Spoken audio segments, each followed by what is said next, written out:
Welcome to Yellow. My name is Neil and we are at the beautiful Onyx Resort in Bali. We are media partners with XFounders and we are covering their 4-week bootcamp with founders in the crypto space. We are here with Muhammed from Defa by Invoicemate, who's a winner of the Yellow Network Bizthon. So very interested to talk to you about your experience and all of that. But to start off, I'd like to understand exactly who you are and what Defa is. And if you can give us your 30-second elevator pitch. If I was Elon Musk in the elevator with you, how quickly can you articulate your business? So over to you. Right. So first of all, Neil, thank you for having me. And of course, there are like series of intro questions. So I'll start with the intro of my own. So it's Muhammed Salman Anjum. I'm the chief mate of Invoicemate. And by the name, it suggests that it has something to do with invoicing. And of course, we are putting the invoicing on Web3, including the invoice financing, which has a very huge potential when it comes to the $3.6 trillion worth invoice financing market. So we are taking all on the Web3 space and becoming a bridge between the adoption of blockchain with the real world businesses. So it's a B2B app. About a 30-second elevator pitch. So we are a stable and secure yield originator. It's even less than 5 seconds. Amazing. A stable and secure yield originator. Yield originator. Yeah. Okay. And how does that translate into Invoicemate? So you're mentioning yield and you're mentioning putting invoices on the blockchain. How do the two tie together? Oh, that's a wonderful question. So invoices are the world's most widely and commonly used commercial document. When they become invoice receivables, they are assets on your balance sheet, but assets to be received in 30 days, 60 days, 90 days. So now comes the opportunity for the financing institution to discount or factor those invoice receivables for the businesses so that they can get their money not on 30th day, 60th day, 90th day, on the day which they apply for the discounting or factoring. So yes, traditionally it's a business, it's a type of lending, been already prevailed in the conventional web to like financing institutions. But because this invoice fi has a big problem on fraud and very inefficient kind of a tedious kind of a process for the due diligence on invoicing to verify them, to whether they've been tempered or not. By the way, the huge frauds happen everywhere across the globe with these invoice financing because they have been created and kept on centralized e-invoicing softwares, accounting systems, ERPs. So you and I are good friends. We can change the number from 50,000 to 5 million without any problem on our centralized systems respectively. But imagine now if we put that invoicing trail from the creations to its different versions, reviews, approvals on the way of its payment date. Now it's going on an immutable ledger, and there is a problem for us to temper because there is a trail already with a third party, which is blockchain. So it was a classic use case when I started this startup 4 years or 3.5 years back. So I wanted to actually bring adoption of blockchain to the businesses, and I found that this is a perfect bridge. Invoices, every small, medium, and large size business uses them. They have the pain point of getting tempered. Financing institutions don't trust it. And what is the main utility of blockchain? Bringing trust. So this was a classic use case. We started working 3.5 years back. Now we have come to the stage that we have done a very unique concept, which is known as KYI, Know Your Invoice. So with the help of blockchain and also AI, we are verifying the credentials of each invoice so that each invoice is ready and reliable for the invoice financing.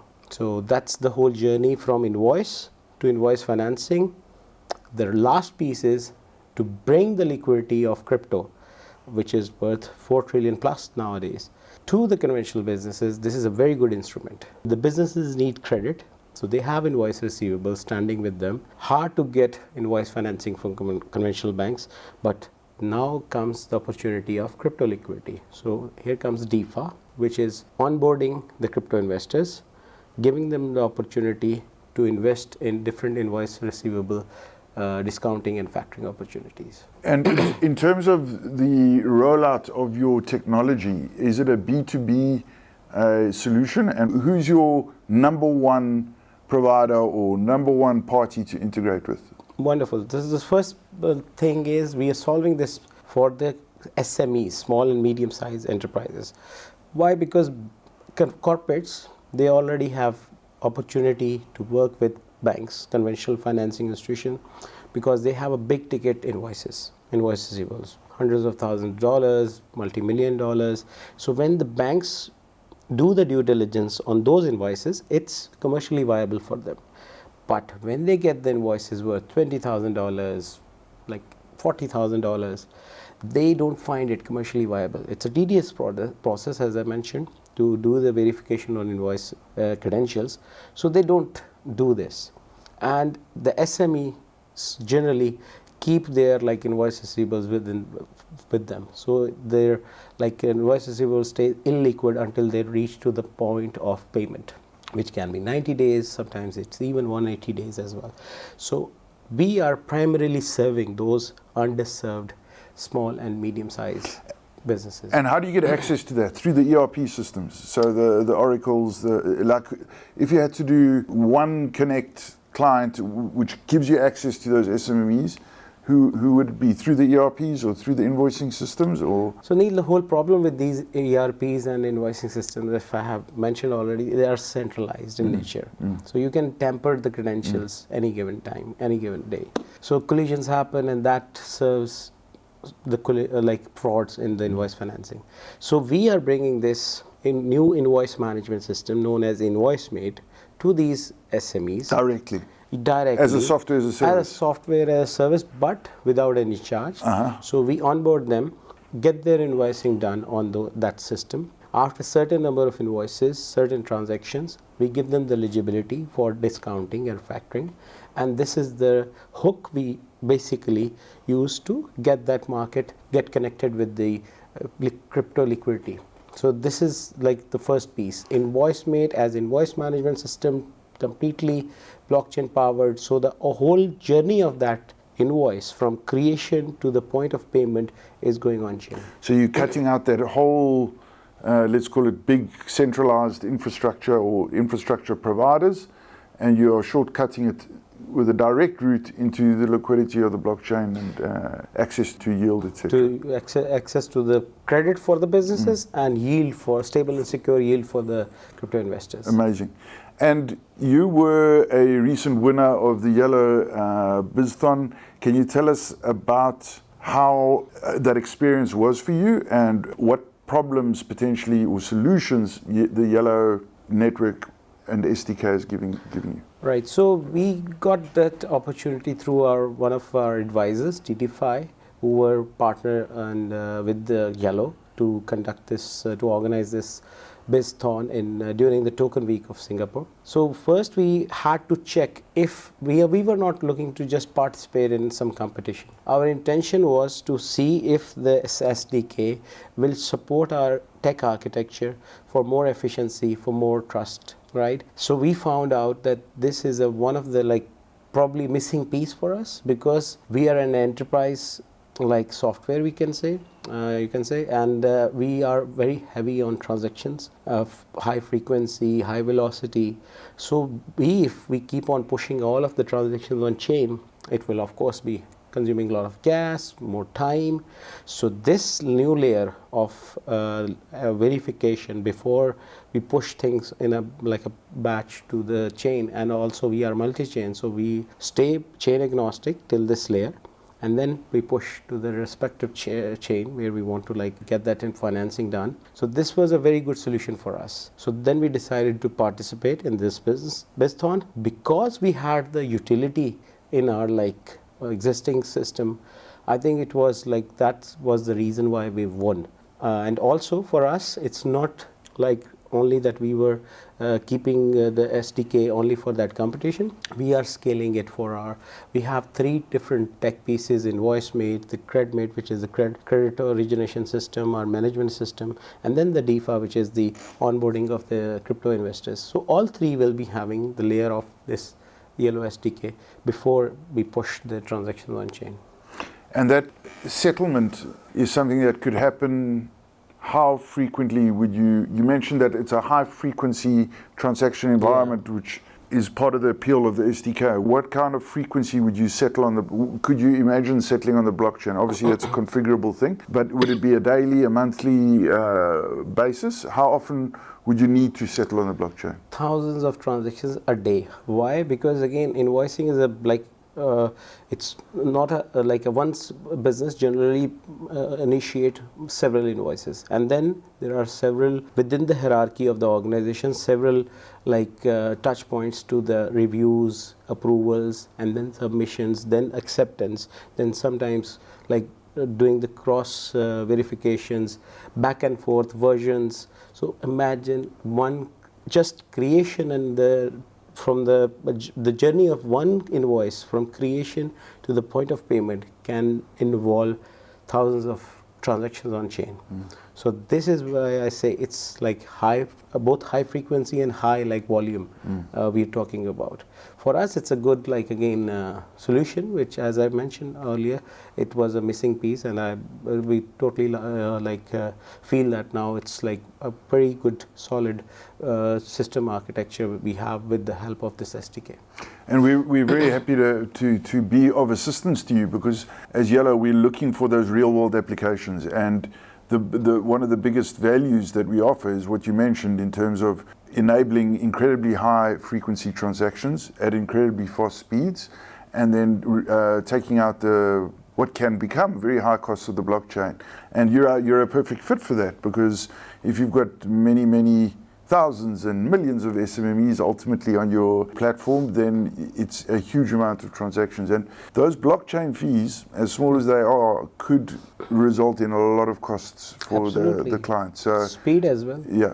And you could probably slow down a major chain quite quickly with the kind of frequency that you... So till now, I just mentioned about one of our system, which is Invoicemate, only the invoice creation to the point of the invoice finalization. Then comes the loan origination system. Again, the credit officers have to do a lot of back and forth with the borrower, the business, for asking them different documents, and then cross verifications, validations within the hierarchy. Again, in the credit office, there are multiple credit officers who have to perform their respective due diligence, final point to the approval. Once the loan is dispersed, then again back and forth for the repayments, sometimes default, litigation.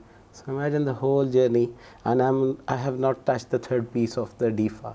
So we are truly a very high volume, high frequency kind of enterprise solutions. Amazing. And this, so in terms of problems that the Yellow Network SDK solves, what would you say the problems are that it solves? So it's primarily solving the bringing us value that we will be less exposed to the gas fee, and at the same time there will be a proper trail for every action before even if we have to push it on chain. So there are again some transactions which again it's a real world businesses. They sometimes don't want everything because it's still, let's say it's not the final version, they don't want to push it on chain. Final version of invoice I'm talking about. So there is a need of a layer in between chain and the system of the borrower that is keeping the whole trail still immutable, still again trustless. So that's the benefit we are getting with the chain. Pushing everything on chain will make it more again overwhelming for the chain as well, for us as well, or because of the gas fee we have to transfer it to our consumers, our customers, users. So ultimately it's a win-win for everyone. And the chain agnostic element, is that of an appeal as well? Absolutely, that's a big, again, I mentioned earlier as well, that we are cross-chain. So we have to, again, at this layer, we decide, okay, now it is finalized, and now it can be pushed to the chain A, B, C, whichever it is relevant to. Yeah, and Muhammed, tell me, the journey of a founder is often a very difficult one, often a very lonely one. What would you say your biggest lesson that you've learned going on this journey building Defa is? I think I have done like most of the like entrepreneur initiatives. A family business, started my career as family business. Then came solopreneur gigs. Then came like some other partnerships, some other new initiatives. But nothing compares to the startup. It's a very different breed of entrepreneurship, and probably the toughest. Of course, the most rewarding as well. But one should come in become a founder of a startup if he or she has 5 to 6 years of patience, can wait for like things to happen, because again things can happen in second year, third year as well. But still, like, one has to give, because most of the founders, they lose their like patience, they are in that case age of their life, or in that space of their stage of their life, that they can't spare 5 years, or they can't dedicate 5 years to only live, breathe for one thing. It's a baby you have to nurture. Some babies take less time, some babies can take more time. So you have to be ready for nurturing a baby, which can be a difficult baby in most cases, which can be dependent on like a lot of external factors. So I would suggest anyone who wants to be a founder, set aside 5 years of your whole life, commercial kind of aspects. If you don't do that, you will feel a little bit edgy starting second year, or sometimes even earlier, and then you'll lose your momentum. That's very good advice. I think the glitz and the glamour and the pace is what attracts you, but the patience, like if you say to everybody, you want to start a business, put 5 years aside of absolute patience with almost no progress, I think it'll deter a lot of people, and you've really got to want and believe in what you're doing. So that leads me to my next question: is why do you do what you're doing? Right. So again, I think it's happened to me at the right stage of my life. I had done several entrepreneurial gigs before, so I had good, rich experience behind me. But honestly, when I did start this Invoicemate, I never realized it will be like a game of patience, game of dedication. You have to even sacrifice your not just your own time, your family time, and so much you have to invest emotionally and commercially. I bootstrapped until it reached to the product market fit. So this to me is life at the moment, and since it started, and will remain until I take it to the next level, make it if not unicorn, at least a very big success. And what does that success look like? If you had to give in 5 years' time, so you've got 4 years down, so in 5 years, which makes it your 9th year, what would you like that headline on the newspaper to be? Right. So very clearly, when I started it, I had two main vision points. One, of course, was the adoption of blockchain for a token for a legit reason. I'm talking about 2021. In those days, not many enterprise kind of blockchain solutions or token solutions were there in the market. A lot of Ponzi scheme, a lot of MLMs and all that was happening. Even the enterprises which were implementing blockchain, they were implementing it for the sake of hype, not for the sake of its actual utility, which is trustlessness and all that. So for me, that was the number one objective. I wanted to show the world there is a value of blockchain for conventional businesses, but only when you will solve the problem of conventional businesses with the blockchain. Don't bring token or blockchain for the sake of hype or for the sake of decentralization and all these narratives. You have to solve a pain point of a conventional business. As I'm coming from a family business background, I knew the pain point of invoice financing. I did my research, and this was the number one vision point. Second vision point is that you can serve underserved users or the customers for the financing part. And when I did that, I was traveling a lot, and I found that a lot of like non-Muslim countries have like big number of Muslim traders, businessmen, and they're deprived from Sharia compliant financing. So for me, it was a good point of like again like dedicating myself that I can bring this change. I can blockchain has this like cross globe kind of a solution orientation, so I can take this solution to those who want to be having a Sharia compliant financing, working capital finance. Through this tool or through this app, they can be served. And 3 years and 3.5 years down the road, I can see that happening in if not like, let's say, I won't say 5 years, but maybe in like 1.5 year we can go global. Currently, we are serving the markets of UAE and Pakistan. Most likely, we'll be extending it to other markets of other countries of Middle East first next year, and then go global and serve the one of the vision points that okay, we have to serve the underserved Muslims who are. It's not a faith-based objective only. It is a very much a commercial as well. There's a big appetite for this financing, and they've been underserved till now. Absolutely. And this is your first XFounders Bootcamp? Yeah, indeed. And what is the number one learning that you've had that's really stuck out for you from this experience so far? So there is no, I would say, replacement for the in-person connection. That's the number one learning.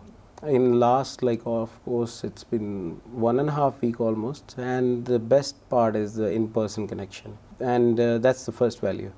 Before coming here, of course, we had some concerns. Okay, would it be another kind of an accelerator program, lectures, and then again won't be bringing much of a value, because we are a very ops heavy business. Transactions every day, facing customers on both sides, liquidity providers, the borrowers from the business side. So, and Dubai is like 9 hours flight from Bali, so it's like it was not easy decision for us to commit for this XFounders Bootcamp.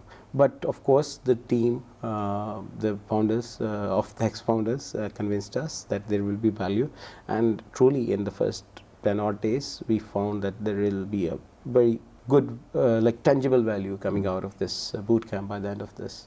And what was the most interesting session so far? Interesting sessions. Starknet started the first week. That was like heavy on the first week sessions, and also one-to-ones. I think that was quite valuable for us, especially where we are at this like stage.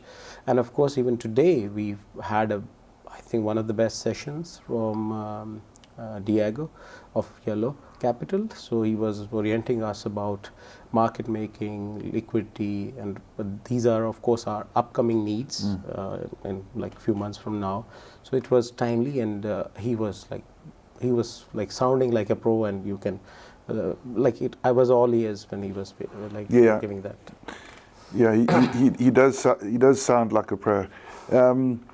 In terms of your next step in terms of the business, what is the next big milestone that you're hoping to tick off? So we are coming up with the mainnet of Defa.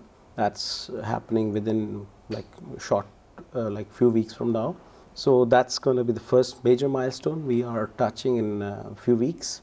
That will give access to the retail. Currently, we are working with the institutional funds from Web3 space.